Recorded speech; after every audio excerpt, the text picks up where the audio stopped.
Um casal está em seu barco em alto mar e, após beberem muito, o efeito do álcool os faz se perderem. Depois de algum tempo à deriva, avistam uma grande ilha ao longe e decidem desembarcar para tentar conseguir ajuda sem saber o que os espera. A mulher decide sair na frente para tentar encontrar alguém enquanto seu namorado fica no cais amarrando o barco. Andando pela floresta, ela encontra uma instalação muito suspeita, cercada por grades e arames farpados. Acreditando ser algum tipo de instalação militar, a garota começa a pedir ajuda, mas quando não recebe resposta, decide voltar para a floresta e talvez encontrar algum abrigo nos bosques. No meio de sua busca, a mulher começa a ouvir ruídos estranhos vindos das árvores ao redor. E com medo de ser pega por algum predador feroz, ela começa a correr extremamente apavorada. Sentindo que está sendo cercada, a jovem começa a pedir ajuda ao namorado, que infelizmente para ela está muito longe para ouvir. Percebendo que seu parceiro não seria capaz de salvá-la, a garota tenta correr novamente, mas é facilmente pega pelas criaturas misteriosas que a arrastam pelas pernas até seu covil. No meio do caminho, a mulher tenta se segurar em algo e talvez escapar, mas seus dedos são devorados pela besta. E incapaz de resistir, ela simplesmente se entrega. À distância, seu namorado finalmente consegue ouvir os gritos agonizantes de dor de sua companheira, mas infelizmente já é tarde demais e não há nada que ele possa fazer para ajudar. Desconhecendo os perigos que os esperam, Matt e John, dois irmãos que têm o melhor dos relacionamentos, voam em seu avião para essa mesma ilha, acompanhados por seus amigos de infância chamados Noah e Sarah, e também Nick, a namorada de Matt. Acontece que antes de se tornar um deserto, a ilha tinha alguns moradores e entre eles estava o tio dos irmãos.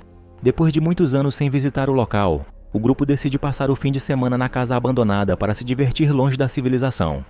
Quando chegam, os dois irmãos vão até a garagem onde está o gerador e aproveitam para ver se o velho carro do tio ainda está funcionando e ficam surpresos ao descobrir que depois de tantos anos inativo, o veículo ainda funciona, mesmo precisando de alguns reparos. Dentro da casa, Sarah e Noah são responsáveis por guardar os suprimentos e preparar uma bebida especial para celebrar a chegada. Mas como a casa está sem eletricidade, eles têm que esperar os dois irmãos ligarem o gerador antes de poderem usar o liquidificador. Assim que Matt e John fazem o trabalho, Sarah empolgada liga o liquidificador, mas ela nem tem tempo de comemorar. Alguns segundos depois de conseguir ligar o aparelho, a energia de repente se apaga. Sem saber o que aconteceu, o casal de amigos decide verificar os fusíveis no porão que, devido à falta de eletricidade, está totalmente escuro. Noah então usa seu isqueiro para iluminar o ambiente, e enquanto exploram, encontram uma adega com dezenas de garrafas de vinho e decidem pegá-las. Depois de mais algum tempo explorando o lugar, o casal de amigos consegue chegar à caixa de fusíveis, encontrar o fusível queimado e começar a substituí-lo por um novo. Depois de reconectar a energia, Sarah faz sua bebida e todos começam a se embriagar. Depois de um tempo nadando, o grupo vai para a varanda da casa, onde observam John praticando tiro ao alvo com seu arco até que um lindo filhote de pastor alemão emerge do meio da floresta, fazendo os amigos se apaixonarem por tanta doçura. No meio da noite, como a bebida que trouxeram para a viagem acabou, Noah vai até a cozinha pegar uma das garrafas de vinho que encontrou no porão, e quando abre a porta, o filhote vai com ele. Enquanto o homem abre a garrafa, o outrora dócil cachorrinho agora parece enfurecido e começa a rosnar para o homem. Quando Noah volta para a sala de estar e começa a contar aos amigos o que aconteceu, o cachorrinho corre para fora da casa por um buraco na estrutura e se dirige para a floresta. Como Sarah realmente gosta do animalzinho, ela decide sair e procurá-lo junto com John, que se oferece para ajudá-la. Usando algumas lanternas, o casal de amigos consegue encontrar o filhote no meio da floresta, mas ao se aproximarem, um cão adulto salta de um arbusto em cima de Sarah, derrubando-a no chão. Quando John se aproxima para ajudar sua amiga, o animal enfurecido morde a perna da mulher sem motivo aparente e depois foge para a floresta com seu filhote. Pensando na possibilidade de o animal estar contaminado com o vírus da raiva, Matt e Nick argumentam que deveriam voltar para a cidade no dia seguinte, para iniciar o tratamento e evitar que Sarah contraia a doença. John diz que o atendimento médico não precisa ser imediato e por isso eles poderiam voltar depois do fim de semana. Contudo, ele deixará a decisão nas mãos de Sarah, que pensou que o ataque foi para proteger o filhote e não queria interromper a mini-férias dos amigos. Ela opta por ficar na casa até segunda-feira. Durante a madrugada, John se levanta para pegar um copo d'água e encontra Sarah visivelmente perturbada na janela. Quando ele tenta falar com ela, ela não responde e começa a se aproximar dele sem dizer uma palavra. Mas assim que se aproxima do homem, começa a beijá-lo com tanta força que o machuca. Com a reclamação de dor de John, algum gatilho é ativado na mente da garota e ela finalmente recobra a consciência, pedindo para ele sair. Na manhã seguinte, o grupo de amigos está tomando café e podemos ver que Sarah está com uma fome voraz e bizarra, quase perfurando a mão de Noah com seu garfo quando ele tenta pegar a última panqueca. Assim que terminam a refeição, John pega seu arco para praticar tiro ao alvo na floresta. E como estavam entediados, os outros homens decidem ir com ele, enquanto Nick fica para fazer companhia a Sarah. No meio da floresta, os homens não encontram sinais de outros animais e, sem ter o que fazer, Noah separa-se do grupo e senta-se em um tronco para limpar sua câmera. Enquanto limpa a lente, o homem começa a ouvir sons de rosnados ao seu redor. Preocupado, ele começa a procurar a fonte do barulho e se vê cercado por todos os lados por vários cães. Em uma tentativa de escapar com vida, o homem corre pela floresta até tropeçar em uma raiz e ser encontrado por seus amigos. Assim que Noah conta sobre os cães, o namorado da mulher que foi devorada anteriormente aparece atrás deles, totalmente ensanguentado, e diz que os cães não querem ninguém na ilha, mas o homem nem tem tempo de explicar o motivo. Enquanto ele está falando, um enorme cão pula em seu peito, derrubando-o colina abaixo e devorando-o ainda vivo junto com sua matilha. O trio assustado corre em direção à casa e, quando estão quase lá, veem as garotas que estavam na água também sendo perseguidas pelos animais. Eles então correm para tentar ajudá-las e, quando estão prestes a entrar, um dos cães consegue morder a perna de Nick, segurando-a pela calça. Tentando salvá-la, John pega seu arco e dispara uma flecha na direção do cachorro feroz, mas seu tiro acaba acertando a panturrilha da jovem, causando-lhe uma enorme dor, mas ainda conseguindo afastar as criaturas. Uma vez dentro da casa, Matt quebra o projétil com um alicate e começa a removê-lo para fazer um curativo. Enquanto prepara as bandagens, o homem tenta entender o que está acontecendo, contando a seus amigos porque aquele lugar agora é um deserto. Muitos anos atrás, uma empresa alugou uma parte da ilha para construir um canil que treinaria alguns cães para serem guias para deficientes visuais. Mas depois de alguns anos, um dos cães acabou contraindo o vírus da raiva. E como todos frequentavam o mesmo ambiente, o animal doente contaminou outros cães que conseguiram escapar do centro de treinamento. Com dezenas de cães contaminados pela ilha, o canil foi fechado e a ilha totalmente evacuada, tornando-se o deserto que é hoje. Mas como a contaminação foi há pelo menos um ano, o cão já deveria ter morrido. O que Matt se pergunta agora é como eles ainda estão vivos após serem infectados por tanto tempo. Após a conversa inconclusiva, Noah, totalmente histérico, começa a gritar que deveriam buscar ajuda médica para as duas garotas que foram feridas. Mas os gritos do homem acabam atraindo um dos cães, que pula pela janela e o derruba no chão. Assim que se levanta, o animal corre em direção a Sarah, e quando está prestes a alcançá-la, é segurado por John no último momento. Vendo que, sem sua ajuda, seu irmão também poderia se machucar, Matt pega uma barra de ferro e enfia a peça de metal no animal e o mesmo morre em seguida. Percebendo que a casa não é segura, o grupo junta suas coisas, e quando estão prestes a sair da casa, notam que 2 dos cães raivosos estão no cais, exatamente onde está o avião que usaram para ir até a ilha. Matt então diz que é melhor esperar que os animais se afastem, mas, depois de alguns segundos, Noah olha pela janela e vê a aeronave se afastando com a maré, porque os cães cortaram a corda que estava segurando o avião. Não vendo nenhum sinal dos cães e sabendo que poderiam perder o avião no meio do oceano se demorarem muito para alcançá-lo, o grupo de amigos vai até o cais extremamente apreensivos. John pula na água para nadar até o veículo aéreo, mas quando está se aproximando, a maré vira a aeronave e o homem pode ver que os 2 cães que quebraram a corda estavam na verdade escondidos na asa. Os animais então pulam na água e começam a nadar em direção a John, que precisa desesperadamente retornar ao cais para não ser pego. Assim que todos estão em terra firme, um dos cães ferozes tenta atacá-los, mas Noah consegue afastá-lo com seu taco de beisebol. E aproveitando o momento, eles voltam para casa e por pouco não são pegos pelos outros animais. Sabendo das capacidades dos cães enfurecidos, o grupo começa a reforçar as janelas e rachaduras da casa com pedaços de madeira. Ao terminarem as melhorias, Noah tenta chamar os serviços de emergência, mas os celulares estão sem sinal. Matt e John envolvem o corpo do cão que tentou atacar Sarah em um pano e o jogam para fora. Com as coisas aparentemente seguras, eles decidem que a melhor chance de sobreviver é ir para o outro lado da ilha, onde há um barco. Obviamente, aquele homem estranho que foi atacado na colina chegou lá de alguma forma e eles presumem que o veículo usado pelo homem está precisamente nesse cais ao lado do antigo canil. Além disso, Matt argumenta que mesmo que não haja uma saída, ainda podem encontrar algum equipamento de comunicação nas instalações.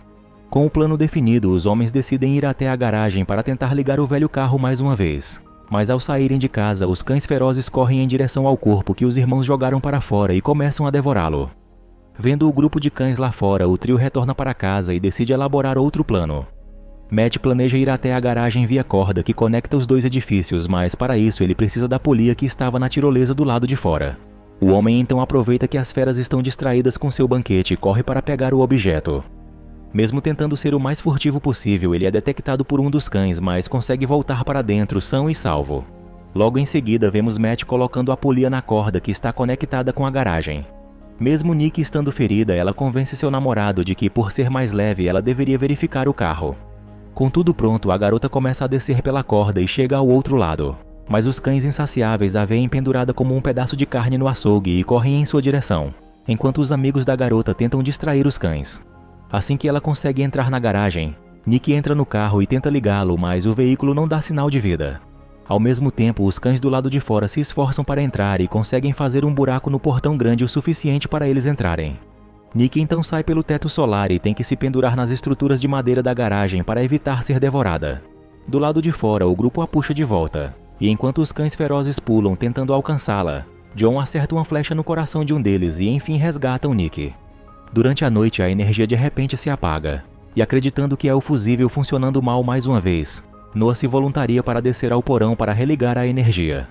Assim que chega ao andar de baixo, ele começa a ouvir ruídos estranhos vindos de um compartimento em que um boneco assustador está pendurado na entrada. Quando Noah se aproxima da fonte do som, um dos cães pula em seu pescoço e arranca pedaços de sua garganta, além de esmagar sua traqueia e romper sua jugular de forma extremamente brutal. Ouvindo todo o barulho, Matt e John vão até a entrada do porão, mas encontram seu amigo já morto. Eles então trancam a porta para prender os cães, mas isso não adianta muito porque do lado de fora, vários cães entram em modo selvagem e começam a quebrar os reforços de madeira nas janelas, ganhando assim acesso à casa.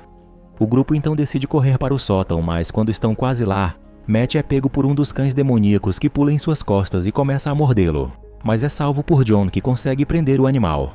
Com todos no andar de cima, a casa está agora completamente tomada pelos cães, e como tudo o que lhes resta são os suprimentos que estão com eles no sótão, precisam elaborar um plano para sair de lá o mais rápido possível. Quando o amanhecer chega, o grupo sai do sótão para verificar se as feras ainda estavam na casa, mas aparentemente todas foram embora. Então os irmãos vão até a garagem e enquanto John está ao volante, Matt empurra o carro até que finalmente liga. Mas com todo aquele barulho, os cães conseguem rastreá-los e começam uma perseguição. O irmão mais novo então pula no teto do carro e pega o arco para tentar acertá-los. Mas quando um dos animais sobe no capô do veículo, John tem que fazer uma curva brusca. E como não tinha muito apoio, Matt acaba deixando cair o arco. Sem maneira de lutar contra as criaturas, o homem entra pelo teto solar, mas nesse exato momento o carro para sozinho. Sem precisar sair para empurrar, John se dirige a um penhasco para ganhar velocidade e tentar reiniciá-lo. Embora seja uma ideia bastante estúpida, acaba funcionando e eles conseguem escapar por pouco com vida. Com o carro finalmente funcionando, os irmãos voltam para a casa, mas no meio do caminho, um pastor alemão sanguinário pula no carro pela janela e quase consegue morder Matt. Mas ele é salvo por John, que desvia o carro para o lado, fazendo a criatura mutante bater em um poste. De volta à casa, Sarah desistiu de tentar sobreviver e se recusa a fugir com eles. Tentando convencê-la a mudar de ideia, John vai até ela, mas nesse momento um dos cães aparece na sala. E determinada a se vingar da infecção, a garota pede para ele fugir pela janela enquanto ela fica para lutar contra a besta. Mesmo relutante, John acaba pulando. Nesse momento, o cão pula no pescoço de Sarah, que consegue se defender colocando o braço na frente. Sabendo que desarmada não teria como eliminar o cão feroz, a garota tenta jogá-lo pela janela, mas acaba caindo junto sobre uma estaca de madeira, assim causando a morte de ambos. Percebendo que não poderiam ajudar sua amiga, que já está sem vida, o trio entra no carro e começa a dirigir para o outro lado da ilha, enquanto outros cães famintos aparecem para devorar os corpos espetados. Quando chegam ao outro lado, o grupo decide entrar na instalação para tentar pedir ajuda pelo rádio, mas durante a exploração eles descobrem que não era um canil para treinar cães-guia, mas um laboratório que estava modificando geneticamente os animais para se tornarem máquinas de combate. Acontece que, na verdade, os cães ferozes nunca foram contaminados pela raiva. Eles foram modificados a tal ponto que se tornaram incontroláveis. Percebendo que haviam exagerado, os pesquisadores decidiram sacrificar os animais, mas como eles se tornaram extremamente inteligentes e fortes, os cães mutantes conseguiram escapar da instalação. Sabendo do risco que correriam se decidissem ficar lá, o grupo de cientistas decidiu simplesmente abandonar a ilha e deixar os cães lá. É por isso que são tão inteligentes e também porque não há outros animais na ilha. Todos foram extintos pelas feras. De qualquer forma, assim que chegam ao rádio, Nick vê pela janela que o cabo da torre transmissora está desconectado e John se voluntaria para reconectar os fios. Ele então sai do prédio e, enquanto sobe, vê o barco do casal parado no cais. Quando o homem dá o sinal, Nick liga os amplificadores para aumentar o alcance do rádio. Mas quando ela aperta o botão, ocorre um curto-circuito que inicia um incêndio na fiação do local e dando a John um grande choque, o fazendo cair do alto da torre. Felizmente ele está vivo, porém enquanto as chamas se espalham por todo o lugar, os cães finalmente os encontram e conseguem cavar por baixo da cerca para atacar John, que recebe várias mordidas. Vendo que seu irmão precisava de ajuda, Matt pega seu taco de beisebol e corre para ajudá-lo a lutar contra os animais. Dentro, Nick abre a válvula de um cilindro de gás e deixa os cães entrarem. Quando sente que há fluido suficiente no ar para causar uma explosão, ela abre a porta, permitindo que o gás atinja as chamas, iniciando uma combustão que mata todos os cães lá dentro. Do lado de fora, Matt e John estão cercados por todos os lados, e quando pensam que não tem chance de sobreviver, Nick aparece com o carro e atropela os cães. Ela conseguiu sobreviver à explosão se escondendo logo atrás da porta. Com todos no carro e sabendo a localização do barco, o trio dirige até o local e jogam o carro na água, enquanto os cães ferozes se aproximam. O grupo consegue sair do veículo afundando e chegam a salvo ao cais e após subirem no barco escapam da ilha, vendo os animais os observando ao longe. O filme termina quando eles estão em alto mar, onde infelizmente são surpreendidos ao encontrarem um cão feroz ali com eles.